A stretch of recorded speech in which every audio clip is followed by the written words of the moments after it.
دوسری بات جو میں آج عرض کرنا چاہ رہا ہوں کہ جو میں نے اس سے پہلے اجمالاً جب ہم سورہ نون پڑھ رہے تھے، یا جس کا دوسرا نام سورہ قلم ہے، نون والقلم وما یسطرون ما انت بنعمت ربک بمجنون، تو میں نے کچھ چیزیں اجمالاً بیان کی تھی، ذرا ان کے بارے میں آج تفصیل میں آپ کے سامنے رکھنا چاہتا ہوں۔ پہلی بات یہ کہ ترتیب نزولی کا جو موضوع ہے، یہ تو ہر شخص جانتا ہے قرآن مجید کی یہ موجودہ ترتیب جو ہے، ترتیب مصحف جسے ہم کہتے ہیں، یہ ترتیب نزولی کے مطابق نہیں ہے۔ یہ تو ہر شخص کے علم میں ہے، بالکل ازہر من الشمس ہے، سامنے کی بات ہے کہ بالکل شروع میں مدنی صورتیں ہیں، بقرہ، آل عمران، نساء، مائدہ، جن کے بارے میں کوئی شک و شبہ ہو ہی نہیں سکتا کہ یہ مدنی ہے، اور اکثر آخری جو صورتیں ہیں وہ سب کی سب جو ہے وہ مکیات ہیں، تو ترتیب تقریباً الٹی ہے، یوں سمجھیے ترتیب نزولی کے اعتبار سے تو عکسی ترتیب ہو گئی، اگرچہ یہ بتمام و کمال ایسا نہیں ہے، بیچ بیچ میں مکی مدنی جو ہے وہ آپس میں ملی ہوئی بھی ہیں، لیکن یہ کہ بحیثیت مجموعی یہ کہا جا سکتا ہے کہ ترتیب مصحف تقریباً برعکس ہے ترتیب نزولی کی۔ ترتیب نزولی کے بارے میں ہمیں سب سے پہلے صحابہ کرام میں حضرت علی رضی اللہ تعالیٰ عنہ کے بارے میں یہ معلوم ہوتا ہے کہ انہیں اس سے خصوصی شغف تھا، بلکہ میں نے جو ان دنوں میں مطالعہ کیا، خاص طور پر بعض مسائل میرے ذہن میں تھے اس سورہ مزمل سے متعلق، جن کو میں نے ملتوی کیا ہوا تھا آج تک کہ جب اس سورت کا درس ہوگا تب میں اس کے بارے میں اپنی پوری تحقیق کر کے رائے دوں گا، وہ بات تو اگلے درس میں آئے گی انشاءاللہ، لیکن اس کے حوالے سے مجھے ان دنوں میں خصوصی مطالعہ کرنا پڑا اس ترتیب نزولی کے ضمن میں۔ تو اس میں پہلی بات تو یہ سامنے آئی کہ اور دوسرے صحابہ میں سے شاذ ہی کسی کو اس سے کوئی دلچسپی تھی، جن کی تھی وہ میں ابھی بعد میں بتا دوں گا آپ کو، لیکن حضرت علی کے بارے میں بہت ہی کثرت کے ساتھ آراء ایسی موجود ہے، روایات ہے کہ جن سے معلوم ہوتا ہے کہ حضرت علی کو ترتیب نزولی سے بہت شغف تھا۔ پہلی بات تو یہ کہ اس کی حکمت تو سمجھ میں آتی ہے، اس لیے کہ ترتیب نزولی سے قرآن مرتب ہو جائے تو گویا کہ سیرت محمدی مرتب ہو جائے گی صلی اللہ علیہ وسلم، اسی طریقے سے ترتیب نزولی سے قرآن مرتب ہو جائے تو حکمت جو ہے اس میں وہ سامنے آئے گی کہ پہلے کون سی آیتیں آئیں، پھر کون سی آئیں، پھر کون سی آئیں، تو ظاہر بات ہے کہ وہ جو طریقہ کار ہے انقلاب کا، دین کو غالب کرنے کی جد و جہد، اس کے اعتبار سے یقیناً جو یہ ترتیب نزولی ہے وہ یقیناً زیادہ روشنی ڈالنے والی ہے کہ اگر اس سے مرتب ہوتا، اگرچہ ان دونوں باتوں کے پس منظر میں اپنے ذہن میں یہ بات ٹکا لیجیے اچھی طرح کہ اس سے کوئی اشتباہ نہ ہو جائے، اصل ترتیب یہی ہے، یہ ترتیب مصحف ہی وہ ترتیب ہے کہ جو لوح محفوظ میں ہے، جو ام الکتاب میں ہے، وَإِنَّهُ فِي أُمِّ الْكِتَابِ لَدَيْنَا، وہ ہمارے پاس جو ام الکتاب ہے اس میں جو ترتیب ہے وہ ترتیب مصحف ہے۔ البتہ وہ ترتیب جس سے تنزیل ہوئی ہے اس کی محمد الرسول اللہ صلی اللہ علیہ وسلم پر، وہ وقتی حالات کی مناسبت سے تھی، مستقل ترتیب جو لوح محفوظ کی ہے وہ وہی ہے کہ جس کے ساتھ محمد الرسول اللہ صلی اللہ علیہ وسلم نے اس کو مرتب کر کے امت کے حوالے کیا ہے، اس لیے کہ اس کا دورہ فرماتے تھے حضور حضرت جبرائیل کے ساتھ، ترتیب تو تھی تبھی تو دورہ فرماتے تھے، اور اکثر و بیشتر جو حفاظ ہیں تو ان حفاظ کو تو ظاہر بات ہے قرآن مجید ترتیب کے ساتھ حفظ تھا، یہ ترتیب بعد میں نہیں کی گئی ہے بلکہ یہ ترتیب مصحف محمد الرسول اللہ صلی اللہ علیہ وسلم نے کی ہے، توقیفی ہے، اور گویا کہ یہ در حقیقت حضور کو بھی اللہ تعالیٰ کی طرف سے بتائی گئی ہے، اس لیے کہ لوح محفوظ کی ہے۔ اس بات میں کہیں کوئی آپ کے ذہن میں جو ہے کوئی ذوف پیدا نہیں ہونا چاہیے، وہ بات اپنی جگہ قائم رہے، البتہ یہ بات اپنی جگہ ہے کہ ترتیب نزولی سے اگر قرآن پر غور کیا جائے تو ہمیں دو فائدے حاصل ہوں گے، ایک تو یہ کہ ہمارے سامنے سیرت النبی صلی اللہ علیہ وسلم قرآن مجید کی صورت میں آ جائے گی، جیسے کہ حضرت عائشہ نے فرمایا تھا بعض تابعین کی فرمائش پر، جب انہوں نے یہ کہا ام المومنین ہمیں کچھ سیرت سنائیے، تو حضرت عائشہ نے پلٹ کر سوال کر لیا لستم تقرؤون القرآن، کیا تم لوگ قرآن نہیں پڑھتے؟ انہوں نے حیران ہو کر عرض کیا کہ ہم نے تو آپ سے سیرت کے بارے میں کہا، قرآن تو ہم پڑھتے ہیں، لیکن حضرت عائشہ نے پھر فرمایا کانا خلقہ القرآن، حضور کی سیرت قرآن ہی تو ہے، لیکن یہ کہ اس صورت کی بجائے اگر یہ ترتیب نزولی میں ہو تو پھر تو واقعتاً یہ سیرت محمدی بن جائے صلی اللہ علیہ وسلم۔ دوسرے یہ کہ وہ طریقہ کار جو ہے انقلاب کا، اس کی ترتیب ہمارے سامنے ترتیب نزولی ہی کے حوالے سے زیادہ واضح اور منقع ہو کر آ سکتی ہے کہ پہلے مرحلے میں کیا کیا گیا، پھر کیا کیا گیا، پھر کیا کیا گیا، کون سا قدم پہلا تھا، کون سا بعد کا تھا، تقدیم کیا ہے، تاخیر کیا ہے، یہ اگر سامنے ہو تو یقیناً وہ جو منہاج انقلاب نبوی، منہج انقلاب نبوی پر میں نے کتاب بھی لکھی ہے، وہ ہمارے سامنے قرآن مجید کی ترتیب ہی کے ذریعے سے وہ بات واضح ہو جاتی ہے۔ لیکن جیسا کہ میں نے عرض کیا ہے کہ صحابہ میں سے بہت کم صحابہ کو اس کے ساتھ کوئی شغف تھا۔ ایک حضرت حسین کو تھا، وہ بھی چونکہ صغار صحابہ میں سے ہیں اگرچہ لیکن صحابہ میں سے، اس لیے میں ان کا ذکر کر رہا ہوں۔ اور دوسرے حضرت عبداللہ ابن عباس، چونکہ ان کا خاص ایک شغف ہے قرآن مجید کے تفسیر کے ساتھ، حضور نے حبر الامہ، امت نے قرار دیا ہے، حضور نے دعا کی تھی ان کے لیے کہ اللہم فقہہ فی الدین وعلمہ التاویل۔ تو حضرت عبداللہ ابن عباس، حضرت حسین رضی اللہ تعالی عنہما، صرف ان کے بارے میں ہمیں معلوم ہوتا ہے، اور یا پوری شدت کے ساتھ حضرت علی کے بارے میں کہ انہیں اس سے خاص شغف تھا۔ بلکہ اہل تشیع کا کہنا تو یہ ہے کہ انہوں نے قرآن کو ترتیب نزولی پر مرتب کر لیا تھا، اور وہ قرآن مجید پھر انہوں نے چھپا لیا، اس لیے کہ جب حضرت عثمان رضی اللہ تعالیٰ عنہ نے مصحف کو مرتب کروا لیا اس ترتیب کے حوالے سے، تو اب انہوں نے اس اندیشے کے تحت کہ امت میں افتراق ہو جائے گا اگر میں اپنا نسخہ بھی پیش کر دوں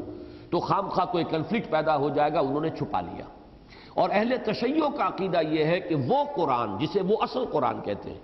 وہ حضرت علی کے بعد ان کی اولاد میں، یعنی جو ان کے ائمہ اہل بیت جنہیں یہ کہتے ہیں، ان میں منتقل ہوتا چلا آیا، اور وہ نسخہ قرآن اب بھی جس غار میں ان کے امام مہدی چھپے ہوئے ہیں ان کے پاس وہ اصل نسخہ قرآن کا موجود ہے۔ لیکن جہاں تک ہمیں معلوم ہے اس طرح کی کوئی حقیقت نہیں ہے، بلکہ میں نے جو کچھ مطالعہ کیا ہے ان دنوں میں اس میں ایک حقیقت سامنے آئی جو اس سے پہلے میرے سامنے نہیں تھی، کہ حضرت علی جب حضرت ابو بکر کے ہاتھ پر بیعت ہو گئی خلافت کی رضی اللہ تعالی عنہما، تو کچھ عرصے تک وہ خانہ نشین رہے، گھر میں رہے، باہر نہیں آئے۔ تو اس سے سمجھا یہ گیا ہے کہ انہیں شاید حضرت ابو بکر کی بیعت ناپسند آئی، ان کی خلافت جو ہے اس کو انہوں نے پسند نہیں فرمایا۔ کوئی مختلف روایتیں بھی آتی ہیں کہ انہوں نے یہ شکوہ بھی کیا کہ ہمیں بعد میں یہ بعض روایات میں آتا ہے، تاریخی روایات میں، کہ پھر جب آئے ہیں انہوں نے بیعت کی ہے حضرت ابو بکر سے رضی اللہ تعالی عنہ، تو ساتھ ہی یہ کہا کہ مجھے اور اب میں آپ کو اس کا حقدار اور اہل سمجھتا ہوں، لیکن مجھے شکایت صرف یہ تھی کہ ہمیں مشورے میں شریک نہیں کیا گیا، اس لیے کہ سقیفہ بنی سعدہ میں اس وقت ایک ہنگامی اور بالکل ایمرجنسی کی صورت پیدا ہو چکی تھی، اس میں ذرا سی تاخیر ہوتی تو انصار نے تو فیصلہ کر لینا تھا کسی انصاری صحابی حضرت سعد بن عبادہ رضی اللہ تعالیٰ عنہ کے ہاتھ پر بیعت کرنے کا، اور ایک دفعہ وہ بیعت ہو جاتی تو پھر اس کے اندر کوئی تبدیلی کرنا جو ہے وہ ناممکن ہو جاتا۔ اس لیے حضرت عمر اور حضرت ابو بکر رضی اللہ تعالیٰ عنہما کو جب یہ معلوم ہوا کہ یہ مسئلہ ہو رہا ہے تو فوراً گئے، تدفین جو ہے حضور صلی اللہ علیہ وسلم کی اس کام کو بھی چھوڑ کر گئے کہ امت کا یہ کام اس وقت زیادہ ضروری ہے، اور حضرت علی چونکہ قریب ترین عزیز تھے حضور کے، وہ وہاں مصروف رہے۔ تو جب بیعت ہوئی حضرت ابو بکر کی تو حضرت علی اور حضرت عباس رضی اللہ تعالیٰ عنہما یہ دونوں اس وقت موجود نہیں تھے مجمع میں۔ عام روایت تو یہی آتی ہے کہ حضرت علی نے یہ فرمایا کہ مجھے کوئی اختلاف نہیں ہے آپ سے، میں سمجھتا ہوں کہ آپ اس کے اہل ہیں، آپ ہی اس کے حقدار ہیں، لیکن یہ کہ ایک شکوہ تھا کہ آپ نے ہمیں مشورے میں شریک نہیں کیا گیا۔ لیکن مجھے اب جو مطالعے میں بات آئی ہے وہ یہ کہ انہوں نے یہ عذر پیش کیا تھا کہ میں نے اصل میں یہ قسم کھا لی تھی کہ میں اپنی چادر نہیں اوڑھوں گا۔ یہ چادر نہ اوڑھنا در حقیقت کنایہ ہے کہ گھر سے باہر نہیں نکلوں گا۔ چادر اوڑھتا ہے عرب کا ایک خاص رواج تھا، جیسے آج کل بھی پٹھانوں میں ہے، جب گھر سے نکلیں گے تو وہ چادر جو ہے ضرور اپنے ساتھ لے کر نکلتے ہیں، کندھے پہ ڈال لیتے ہیں، یہ ان کے لباس کا ایک جزو لازم ہے۔ یہی عربوں کے ہاں تھا کہ میں اپنی چادر نہیں اوڑھوں گا جب تک قرآن کو جمع نہیں کروں۔ تو میں اصل میں ہمہ وقت لگ گیا قرآن مجید کو جمع کرنے پر۔ یہ روایت ہے کہ جو ان دنوں میں مطالعے کے دوران میرے سامنے آئی۔ باقی ایک کتاب الفہرست کے نام سے مرتب کی ہے ابن الندیم نے، اور اس نے وہاں لکھا ہے کہ حضرت علی رضی اللہ تعالی عنہ نے سورتوں میں جو ترتیب معین کی ہے وہ حسب ذیل ہے، لیکن عجیب بات یہ ہے کہ اس کے بعد وہ عبارت غائب ہے، کوئی اور مضمون شروع ہو جاتا ہے۔ تو معلوم یہ ہوتا ہے، صاحب اتقان نے یہ لکھا ہے کہ ایسا محسوس ہوتا ہے کہ شاید وہاں سے وہ عبارت بعد میں غائب کی گئی ہے، صفحہ نکال لیا گیا ہے۔ کوئی ایسی ہستی تھی یا کوئی شخصیت جو نہیں چاہتی تھی کہ حضرت علی رضی اللہ تعالیٰ عنہ کے نزدیک جو ان صورتوں کی ترتیب نزولی ہے وہ لوگوں کے علم میں آئے، واللہ عالم۔ ایک اور میں بیان آپ کو سنا رہا ہوں، وہی امام سیوطی لائے ہیں اسے اپنی کتاب الاتقان میں، کہ محمد کا بیان ہے کہ میں نے اکرمہ سے رحمت اللہ علیہ، یہ اکرمہ جو ہے تابعین میں بہت بڑے مفسر، بہت بڑے عالم قرآن ہیں، میں نے اکرمہ سے کہا کہ قرآن کو ترتیب نزولی کے مطابق جمع کر دو، تو اس پر اکرمہ نے جواب دیا رحمت اللہ علیہ کہ اگر تمام جن و انس جمع ہو جائیں کہ قرآن کو ترتیب نزولی کے مطابق مرتب کریں تو یہ ان کی طاقت سے باہر ہے، یہ ناممکن ہے۔ اب اس کا کوئی امکان نہیں ہے کہ ترتیب نزولی کے حوالے سے قرآن کو مرتب کیا جا سکے، اس لیے کہ اگر تو صحابہ کے دور میں اس کی طرف شغف ہوتا، اس پر محنت کی گئی ہوتی تو چیزیں لوگوں کے علم میں آتی، لیکن چونکہ اس کی طرف توجہ ہوئی ہی نہیں، لہذا اب کوئی امکان نہیں ہے کہ تیقن کے ساتھ یہ کہا جا سکے کہ یہ ترتیب نزولی ہے، اس صورت کے بعد یہ، اس صورت کے بعد یہ، بلکہ پوری صورتیں بھی تو نازل نہیں ہوئی ہیں بہت سی، لہذا اس میں کون سی آیات پہلے ہیں پھر کون سی آیات ہیں۔ تو میں بھی اتفاق کرتا ہوں اس قول کے ساتھ کہ یہ ناممکن ہے، اور در حقیقت یہ ایکسرسائز ان فیوٹیلیٹی ہے، اس کے اوپر جو بھی محنت کرے گا اس کا نتیجہ کچھ نہیں نکلے گا۔ میرے اپنے ذہن میں ایک عرصے میں، بہت عرصے کی بات ہے، یہ چیز بڑی سوار رہی ترتیب نزولی کے سلسلے میں، انہی دو وجوہات کی بنا پر جو میں بیان کر چکا ہوں، اور مجھے تلاش رہی، اور الحمدللہ کہ شروع کی کچھ صورتوں کے بارے میں نے ایک رائے قائم کی، بہت پہلے قائم کر لی تھی۔ ان دنوں جو میں نے مطالعہ کیا تو میں نے اللہ کا شکر ادا کیا کہ معلوم یہ ہوا کہ سلف میں بھی تقریباً اسی پر اجماع ہے ابتدائی صورتوں کے بارے میں، وہ میں بعد میں عرض کروں گا۔ تو دور صحابہ اور دور تابعین میں ہمیں صرف یہ 4 نام ملتے ہیں۔ حضرت عبداللہ ابن عباس رضی اللہ تعالی عنہما، انہوں نے کچھ مدنی اور مکی صورتوں کی ترتیب جو ہے معین کی ہے، یا حضرت حسین ابن علی رضی اللہ تعالی عنہما، انہوں نے بھی ترتیب مرتب کی ہے۔ پھر حضرت اکرمہ، یہ جو ہیں تابعین میں سے ہیں، لیکن یہ حضرت عبداللہ ابن عباس رضی اللہ تعالی عنہما کے یہ مولا ہیں، آزاد شدہ غلام، اور ان کے شاگرد بھی ہیں۔ اور محمد بن نعمان ابن بشیر صحابی ہیں، ان کے بیٹے یہ محمد، یہ بھی تابعی ہیں۔ ان 4 افراد نے، ان سے ہمیں روایات ملتی ہیں کہ کم سے کم یہ کہ مکی مدنی کی ترتیب انہوں نے معین کی ہے، اور بعض صورتوں کے بارے میں انہوں نے یہ بھی معین کیا ہے کہ فلاں صورت مکمل مکی ہے سوائے فلاں آیات کے، تو اس سے بھی ہمیں کچھ روشنی ملتی ہے۔ اس سے زیادہ ہمیں وہ جو قرن اول ہے ہماری تاریخ کا، اس میں ہمیں کچھ نہیں ملتا۔ درمیان کے پورے عرصے میں ہمارے مفسرین نے اس پر کوئی خصوصی محنت نہیں کی، اور میں سمجھتا ہوں اس کی وجہ وہی ہے جو حضرت اکرمہ نے فرما دیا تھا کہ تمام جن و انس بھی جمع ہو جائیں تو یقین کے ساتھ اب اس کا تعین کرنا ناممکن ہے، تو جس کے لیے میں نے ابھی انگریزی کے الفاظ استعمال کیے، ایکسرسائز ان فیوٹیلیٹی، بیکار کی ایک محنت ہے، لہذا اس میں ہمارے مفسرین نے کوئی خصوصی محنت نہیں کی۔ البتہ یہ بات آپ کی دلچسپی کے لیے میں عرض کر رہا ہوں کہ اس دور میں آ کر مستشرقین نے اس پر بڑی محنت کی ہے۔ ولیم میور نے بڑی محنت کی ہے، گسٹاف وائل نے بڑی محنت کی ہے، نوئل ڈیکے نے بڑی محنت کی ہے، ایچ گرم نے کی ہے، راڈویل نے کی ہے۔ یہ 5 نام مستشرقین میں سے ہیں جنہوں نے قرآن مجید پر تدبر کیا، غور کیا، اور مضامین، انٹرنل جو ایویڈنس ہے صورتوں کے مضامین کا، داخلی جو اس کی شہادتیں ہیں، اس کے حوالے سے ترتیب معین کی۔ لیکن یہ کہ ان کی ترتیبوں سے سب سے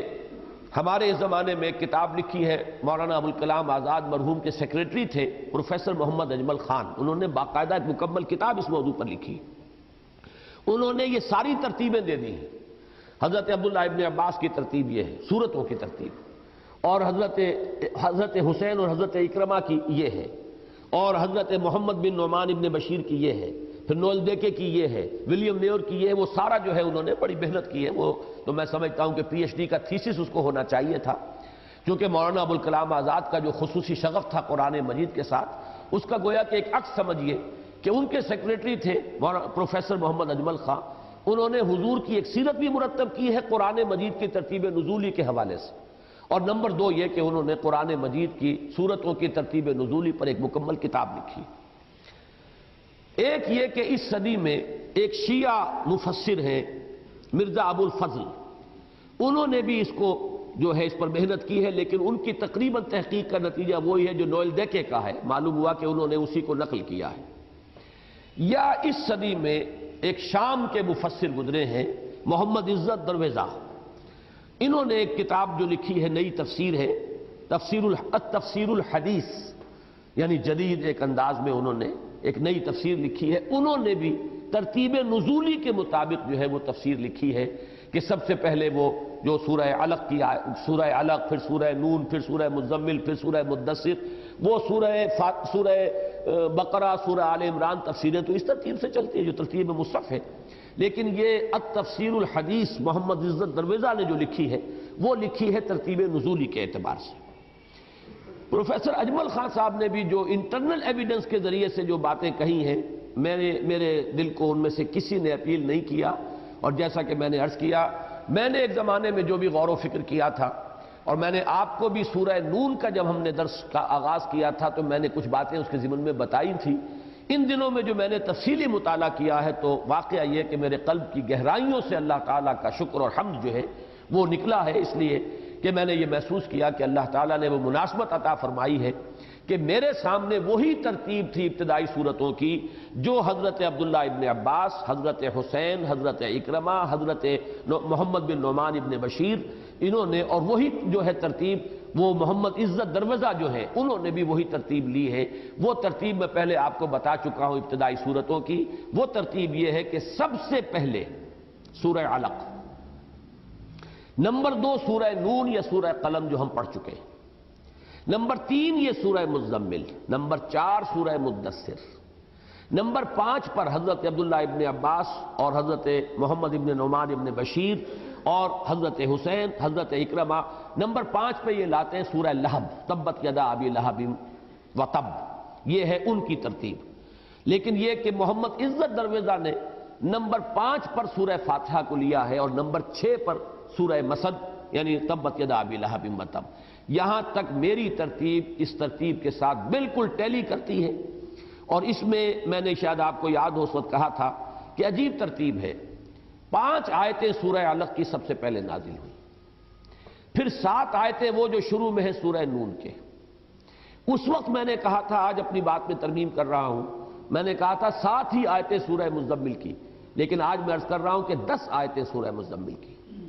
اس کے بعد پھر 7 آیتیں ہیں جو سورہ مدثر کی ہیں، اس کے بعد پھر سورہ فاتحہ وہ بھی 7 آیات پر مشتمل ہے، پھر سورہ مسد وہ 5 آیات پر مشتمل ہے۔ اس طریقے سے یہ 6 وحیاں تقریباً متفق علیہ ہے کہ ان کی ترتیب یہی ہے۔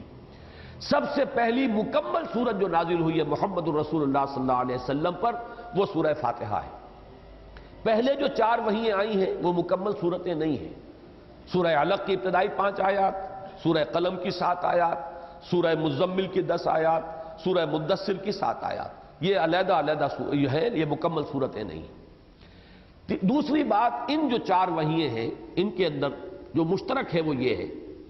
کہ ان میں خصوصی خطاب ہے حضور سے صلی اللہ علیہ وسلم۔ اقرأ بسم ربک الذی خلق، نون والقلم وما یسطرون ما انت بنعمت ربک بمجنون، یا ایھا المزمل قم اللیل الا قلیلا، یا ایھا المدثر قم فانذر۔ تو اس میں جو یہ مطالع ہیں ان صورتوں کے، ابتدائی جو آیات ہیں ان میں خصوصی خطاب ہے حضور صلی اللہ علیہ وسلم سے۔ ان 4 صورتوں کا دوسرا حصہ آخرت کا مضمون لازماً آئے گا۔ سورہ علق میں فلسفہ آخرت ہے، کلا ان الانسان لیطغی ان رآہ استغنی ان الی ربک الرجعی۔ سورہ مدثر میں وہی آخرت کا نقشہ کھینچا گیا ہے، یوم عسیر علی الکافرین غیر یسیر فاذا نقر فی الناقور فذلک یومئذ یوم عسیر علی الکافرین غیر یسیر۔ سورہ نون میں آخرت کا فلسفہ اب ایک تمثیل کے پیرائے میں، انا بلوناہم کما بلونا اصحاب الجنہ، یہ ہم پڑھ چکے ہیں، اور یہاں پر بھی آخرت کا نقشہ، یوم قیامت کا نقشہ یہ آپ کو ملے گا۔ تیسری قدر مشترک ان تمام صورتوں میں، 4 میں یہ ہے کہ حضور کے معاندین اور مخالفین کا تذکرہ ہے، اور اس میں 2 کردار نمایاں ہو کر آئے ہیں۔ سورہ علق میں ابو جہل ہے، ارأیت الذی ینہی عبدا اذا صلی، ارأیت ان کان علی الہدی او امر بالتقوی، ارأیت ان کذب وتولی الم یعلم بان اللہ یری۔ اسی طریقے سے سورہ نون میں وہ ہم پڑھ چکے ہیں، ولید ابن مغیرہ، فلا تطع المکذبین ودوا لو تدہن فیدہنون ولا تطع کل حلاف مہین ہماز مشاء بنمیم مناع للخیر معتد اثیم عتل بعد ذلک زنیم ان کان ذا مال وبنین اذا تتلی علیہ آیاتنا قال اساطیر الاولین۔ اور اسی طریقے سورہ مدثر میں آپ دیکھیں گے، ذرنی ومن خلقت وحیدا وجعلت له مالا ممدودا وبنین شہودا ومہدت له تمہیدا ثم یطمع ان ازید کلا انہ کان لآیاتنا عنیدا۔ سورہ مزمل میں آپ دیکھیں گے کہ جمع کے صیغے میں آیا ذرنی والمکذبین اولی النعمہ، اے نبی چھوڑیے مجھے اور ان لوگوں کو، ان سے نبٹنے کے لیے میں کافی ہوں، آپ اپنی توجہ رکھیے، جو آپ کو حکم دیا جا رہا ہے آپ اس کے اوپر عمل فرمائیے، باقی ان کو یہ ہمارے قابو سے کہیں نکل جانے والے نہیں ہیں، ہم ان سے نبٹ لیں گے، چھوڑیے مجھے اور ان کو۔ اور یہی مضمون جو ہے ذرنی ومن یکذب بہذا الحدیث، یہ سورہ نون میں بھی ہے، اور ذرنی ومن خلقت وحیدا یہ سورہ مدثر میں بھی ہے۔ تو یہ جو تین حصے ہیں ان صورتوں کو، ان کو نوٹ کر لیجئے کہ یہ 4 صورتیں، سورہ علق، سورہ نون، سورہ مزمل، سورہ مدثر، ان کے اندر یہ چاروں کے اندر یہ تین حصے موجود ہیں، اور یہ واقعتاً ہر اعتبار سے ثابت ہوتا ہے عقلاً نقلاً کہ یہی ابتدائی وحییں ہیں اور یہی صورتیں ہیں کہ جن کے شروع میں جو ابتداءً جو حضور پر آیات نازل ہوئی وہ شامل ہیں۔